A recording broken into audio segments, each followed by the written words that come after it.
নমস্কার বন্ধুরা, সকলকে স্বাগত জানাই বেঙ্গলি জব 5 ইউটিউব চ্যানেলের পক্ষ থেকে। বন্ধুরা, আজকে তোমাদের জন্য নতুন আরেকটি সরকারি চাকরির বিজ্ঞপ্তি নিয়ে এসেছি, যেখানে তোমরা ত্রিপুরা এবং কলকাতা রাজ্যের বিভিন্ন জেলা থেকে তোমরা আবেদন করতে পারবে। তবে এক্ষেত্রে ত্রিপুরার জন্য টোটাল ভ্যাকেন্সি রাখা রয়েছে 67টি, আর কলকাতার জন্য ভ্যাকেন্সি রাখা রয়েছে 280টির মতন। তো আজকের ভিডিওটিতে আমি আলোচনা করব কিভাবে তোমরা আবেদন করবে, বেতন কী রাখা রয়েছে, সিলেকশন প্রসেস কী রাখা রয়েছে, বিস্তারিত আমি ভিডিওটির মাধ্যমে আলোচনা করে থাকবো। তার আগে বলতে চাই, তোমরা যারা এখনও আমার চ্যানেলটি সাবস্ক্রাইব করোনি, তো তোমরা অবশ্যই চ্যানেলটি সাবস্ক্রাইব করে দেবে, কারণ যখনই ভিডিও আপলোড করবে সরাসরি তোমাদের কাছে নোটিফিকেশন চলে যাবে। আর এই নোটিফিকেশনগুলো তোমরা আমাদের হোয়াটসঅ্যাপ গ্রুপ এবং হোয়াটসঅ্যাপ চ্যানেলে পেয়ে যাবে, ঠিক আছে। এর লিঙ্ক ভিডিও ডেসক্রিপশনে দেওয়া থাকবে, ঠিক আছে। ওই লিঙ্কে ক্লিক করে সরাসরি তোমরা গ্রুপ অথবা চ্যানেলে জয়েন হয়ে যেতে পারবে এবং নোটিফিকেশনটা এখান থেকে তোমরা ডাউনলোড করে নিতে পারবে, ঠিক আছে। তো চলো শুরু করা যাক আজকের ভিডিওটি। দেখতে পাচ্ছ, এটা হচ্ছে ইন্টেলিজেন্স ব্যুরো অফিসিয়াল নোটিফিকেশন, যেটা মিনিস্ট্রি অফ হোম অ্যাফেয়ার্সের তরফ থেকে রিলিজ করা হয়েছে, ঠিক আছে। এখানে যে পোস্ট এখানে রিক্রুটমেন্ট করা হচ্ছে, এটা হচ্ছে security assistant and executive post এখানে রিক্রুটমেন্ট করা হচ্ছে, ঠিক আছে।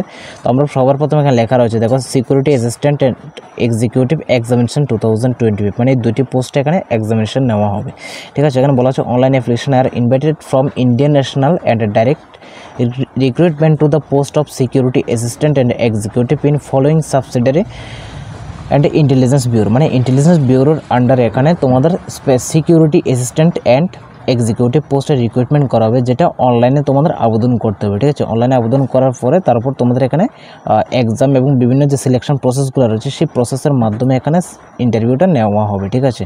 তো সবার প্রথমে এখানে এক নম্বর দেখতে পাচ্ছ, এখানে ইন্টেলিজেন্স ব্যুরোর জন্য এখানে ত্রিপুরাতে টোটাল ভ্যাকেন্সির সংখ্যা এখানে লেখা রয়েছে, এবং সাথে তোমাদের যে এক্সাম হবে সেই এক্সামের এখানে ল্যাঙ্গুয়েজগুলো এখানে রাখা রয়েছে। যেমন এখানে আগরতলাতে হবে হচ্ছে তোমাদের এক্সাম সেন্টার, যারা ত্রিপুরা থেকে আবেদন করবে, এবং আগরতলাতে যে এক্সাম সেন্টার হবে তার পাশাপাশি তোমাদের যে এক্সামের যে ল্যাঙ্গুয়েজগুলো রাখা রয়েছে এগুলো হচ্ছে বাংলা, ককবরক, চাকমা, কাব্রু অ্যান্ড হালাম, ঠিক আছে। এই 5টি ভাষায় তোমাদের কিন্তু এক্সাম হচ্ছে। তবে এর মধ্যে ইউআরের জন্য ভ্যাকেন্সি রাখা রয়েছে 29টি, এসসির জন্য 11টি, এসটির জন্য 20টি এবং ইডাব্লিউএসের জন্য 60টি, টোটাল 67টির মতো এখানে ভ্যাকেন্সি রাখা রয়েছে শুধুমাত্র ত্রিপুরার জন্য, ঠিক আছে। এবার আমরা দেখব কলকাতা। 21 নম্বর অপশান দেখতে পাচ্ছি, এখানে কলকাতার জন্য এখানে টোটাল অনেকগুলি ভাষা রেখা রয়েছে, যেমন বাঙালিস, তারপরে হচ্ছে নেপালি, ভুটানিস, উর্দু, অনেকগুলি এখানে ভাষা রাখা রয়েছে। প্রত্যেকটা ভাষায় তোমাদের এখানে এক্সাম দিতে পারবে, ঠিক আছে। তবে এক্ষেত্রে টোটাল ভ্যাকেন্সি রাখা রয়েছে 280টির মতন এখানে ভ্যাকেন্সি রাখা রয়েছে, ঠিক আছে। অ্যাকচুয়ালি আমরা এই নোটিফিকেশনের মধ্যে যে বিষয়গুলো তোমাদের জানা দরকার ওই বিষয়গুলো আমি তোমাদের সাথে শেয়ার করছি, ঠিক আছে। পুরো নোটিফিকেশনটা ডিসকাস করছি না, বেসিক যেগুলো একজন ক্যান্ডিডেটের জানা প্রয়োজন সেগুলো আমি আলোচনা করছি এই ভিডিওটিতে। তারপর আমরা দেখব এখানে তোমাদের অনলাইনে আবেদন করার যে প্রসেস বা অনলাইনে আবেদন করার যে লিঙ্ক, সেটা hচ্ছে www.mha.gov.in, মানে মিনিস্ট্রি অফ হোম অ্যাফেয়ার্স.gov.in। এই অফিসিয়াল ওয়েবসাইটে গিয়ে তোমরা আবেদন করতে পারবে, অথবা তোমরা এনসিএস পোর্টালে গিয়েও তোমরা এখানে আবেদন করে নিতে পারবে, ঠিক আছে। এবার আসছে জবের ডেসক্রিপশন বিষয়, ঠিক আছে, জব সম্পর্কে বিস্তারিত জানতে। তো এখানে যে জবটা হচ্ছে এটা হচ্ছে সিকিউরিটি অ্যাসিস্ট্যান্ট এবং এক্সিকিউটিভ পোস্টে তোমাদের এখানে রিক্রুটমেন্টটা করা হচ্ছে, যেখানে group C, non gazetted and non ministerial service হবে সেটা, ঠিক আছে। এবং তোমাদের যে পে স্কেলটা রাখা রয়েছে এর মধ্যে তোমাদের বেসিক পে স্কেল হচ্ছে 21,700 টাকা থেকে শুরু করে 69,100 টাকা পর্যন্ত, এটা তোমাদের বেসিক স্যালারি হবে, ঠিক আছে, লেভেল 3 এর। আর বাকি টিএডিএ যেগুলো ফ্যাসিলিটি গভর্নমেন্টের তরফ থেকে পাওয়া যায় সেগুলো তোমরা পেয়ে যাবে। আর এক্ষেত্রে আবেদন করতে গেলে তোমাদের যে কোয়ালিফিকেশানটা থাকতে হবে, শুধুমাত্র 10 পাস হলেই চলবে। 10 পাস করার পরে তোমাদের এখানে চাওয়া হচ্ছে ডোমিসাইল সার্টিফিকেট, মানে তুমি যে ত্রিপুরা, ওই ত্রিপুরা রাজ্যের এখানে পিআরটিসি, বিশেষ করে ত্রিপুরাতে পিআরটিসি ম্যান্ডেটারি, মানে এখানে যাদের পিআরটিসি রয়েছে এবং সাথে 10 পাস করেছে তারা এখানে আবেদন করতে পারবে। এবং ত্রিপুরার যে ল্যাঙ্গুয়েজগুলো রয়েছে ওই ল্যাঙ্গুয়েজগুলোর সম্পর্কে অথবা লোকাল ল্যাঙ্গুয়েজ সম্পর্কে তোমাদের ভালো একটা নলেজ থাকতে হবে, তাহলে তুমি এখানে আবেদন করতে পারবে, ঠিক আছে। আর তোমাদের যে জব প্রোফাইল বা যে জব রোলটা সেটা হচ্ছে field experience in intelligence work, মানে তোমাদের ইন্টেলিজেন্স ব্যুরোতে এখানে ইন্টেলিজেন্স কাজটা হবে সেটা হচ্ছে ফিল্ড এক্সপিরিয়েন্স। আর এখানে আবেদন করতে গেলে যে বয়সের সময়সীমা রাখা রয়েছে সেটা হচ্ছে তোমাদের 18 থেকে 27-এর মধ্যে যাদের বয়স তারা এখানে আবেদন করতে পারবে। তবে SC/STদের জন্য এখানে 5 বছরের রিল্যাক্সেশন দেওয়া হচ্ছে, আর ওবিসিদের জন্য 3 বছরের রিল্যাক্সেশন দেওয়া হচ্ছে, ঠিক আছে। তারপর এবার আসছি তোমাদের স্কিম অফ এক্সামিনেশন, তোমাদের এক্সামিনেশন কী টপিকের উপর তোমাদের এক্সাম হবে এবং কত নাম্বার সেগুলো ডিটেলসে বলছি এখানে। টোটাল দেখো, এখানে টিয়ার ওয়ানের জন্য এখানে তোমাদের 5টা সাবজেক্টের উপর তোমাদের এক্সাম হবে, ঠিক আছে। এবং 5টা সাবজেক্টের প্রত্যেকটা সাবজেক্টে 20 নম্বর করে থাকবে, ঠিক আছে। এখানে লেখা রয়েছে divided into 5 parts containing two 20 question of 1 mark each on, মানে প্রত্যেকটা কোশ্চেনের জন্য 1 মার্ক করে থাকবে। অ্যান্ড টোটাল এখানে 5টা সাবজেক্ট রয়েছে, যেমন general awareness, quantitative aptitude and numerical অথবা অ্যানালিটিক্যাল অথবা লজিক্যাল অ্যাবিলিটি অ্যান্ড রিজনিং থাকবে, ঠিক আছে। তারপর 4 নম্বর থাকবে হচ্ছে English language and general studies, ঠিক আছে। এই 5টা সাবজেক্ট থাকবে, সেই 5টা সাবজেক্টের উপর টোটাল 20 নম্বর করে এখানে 100 নম্বর তোমাদের পরীক্ষা হবে। টাইম রাখা রয়েছে তোমাদের 1 ঘন্টা, ঠিক আছে।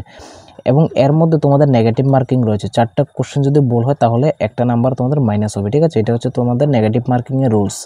এবং টিয়ার 2 ক্ষেত্রে কী হবে, রিটেন এক্সাম হবে। রিটেন এক্সামে তোমাদের কী আসবে, যেমন ট্রান্সলেশন ও প্যাসেজ আসতে পারে 500 ওয়ার্ডের মধ্যে, ঠিক আছে। তোমরা সেটা নিজেদের লোকাল ল্যাঙ্গুয়েজে সেটা তোমরা কনভার্ট করবে। অ্যান্ড টিয়ার 3তে হবে হচ্ছে ইন্টারভিউ অ্যান্ড পার্সোনালিটি টেস্ট, ঠিক আছে। ইন্টারভিউ অ্যান্ড পার্সোনাল টেস্টের জন্য থাকছে 50 নম্বর। টোটাল এখানে 200 নম্বরের এক্সাম হচ্ছে, টাইম হচ্ছে তোমার 2 ঘন্টা, ঠিক আছে।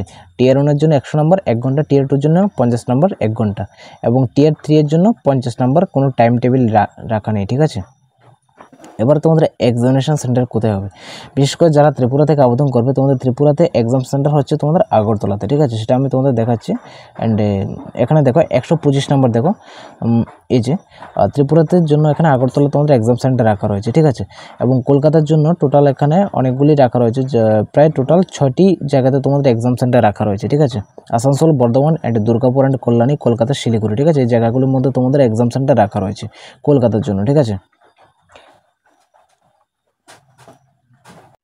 এবার আসছে তোমাদের ইম্পর্টেন্ট বিষয়, ঠিক আছে। তোমাদের যে আবেদন করার যে প্রসেস, সেটা কবে থেকে শুরু হচ্ছে এবং লাস্ট ডেট কবে, ঠিক আছে। তোমাদের আবেদন করার রেজিস্ট্রেশন অ্যাপ্লিকেশনের টাইম হয়েছে তোমার 26 তারিখ থেকে, ঠিক আছে। গত 26 তারিখ থেকে শুরু হয়েছে, আজকে হচ্ছে 28 তারিখ, 2 দিন হয়ে গিয়েছে তোমাদের ফর্ম ফিল আপ শুরু হয়ে গিয়েছে। এবং সেটা লাস্ট ডেট রাখা হচ্ছে 17 তারিখ, ঠিক আছে। আগস্টের 17 তারিখ তোমাদের সেটা লাস্ট ডেট রাখা রয়েছে। এবং তোমাদের অনলাইনে পেমেন্ট করার লাস্ট ডেট রাখা রয়েছে 19 তারিখ, ঠিক আছে। এবার নিচে কিছু জেনারেল ইনস্ট্রাকশন রাখা রয়েছে, এগুলো হচ্ছে তোমাদের ফর্ম ফিল আপের যে প্রসেসগুলো তোমাদের ফিল আপ করতে হবে, বা যে কাজগুলো তোমাদের করতে হবে ফর্ম ফিল আপের সময়, ঠিক আছে। তো এগুলোর নিচে এখানে সিস্টেম এখানে লিখে দেওয়া হয়েছে, এটা হাউ টু অ্যাপ্লাই প্রসেসও এখানে লিখে দেওয়া হয়েছে, ঠিক আছে। একটা জিনিস মনে রাখবে, তোমাদের ফর্ম ফিল আপ করতে গেলে সবার প্রথমে তোমাদের রেজিস্ট্রেশন করতে হবে। যদি তোমাদের আগে রেজিস্ট্রেশন থেকে থাকে তাহলে নতুন করে রেজিস্ট্রেশন ক্রিয়েট করার কোনো প্রয়োজন নেই। যাদের কোনো রেজিস্ট্রেশন নেই তারা ফার্স্ট অফ অল রেজিস্ট্রেশনটা ক্লিয়ার করবে, ঠিক আছে। তারপর তোমরা রেজিস্ট্রেশন ক্লিয়ার করার পরে তারপর লগ ইন করে তারপর তোমরা সেই যে রিক্রুটমেন্ট ইন্টেলিজেন্স ব্যুরো, সেই রিক্রুটমেন্টে তোমরা আবেদনটা করে নেবে, ঠিক আছে। এবার আসছে তোমাদের এক্সামিনেশন ফি। দেখো তোমাদের এক্সামিনেশন ফি কী রাখা রয়েছে, দেখো নর্মাল তোমাদের এখানে অল ক্যান্ডিডেটস, যে ক্যান্ডিডেটসগুলো তো এখানে আবেদন করবে তাদের এখানে রিক্রুটমেন্ট প্রসেসিং চার্জ রাখা রয়েছে 550 টাকা। আর হচ্ছে male candidates of UR EWS and OBC category, তাদের জন্য এক্সামিনেশন ফি রাখা রয়েছে 100 টাকা, ঠিক আছে।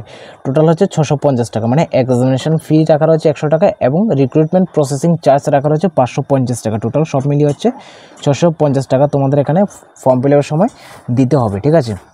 এবং ফর্ম ফিল আপের সময় যে পেমেন্ট করবে, সেই পেমেন্টের যে সিস্টেম সেটা কিন্তু তোমরা ডেবিট কার্ড, রুপে, ভিসা অথবা মাস্টার কার্ড অথবা ম্যাস্ট্রো অথবা ক্রেডিট অথবা ইন্টারনেট ব্যাঙ্কিং, ইউপিআই, এসবিআই চালানোর মাধ্যমে তোমরা এখানে টাকাটা পেমেন্ট করতে পারবে, ঠিক আছে।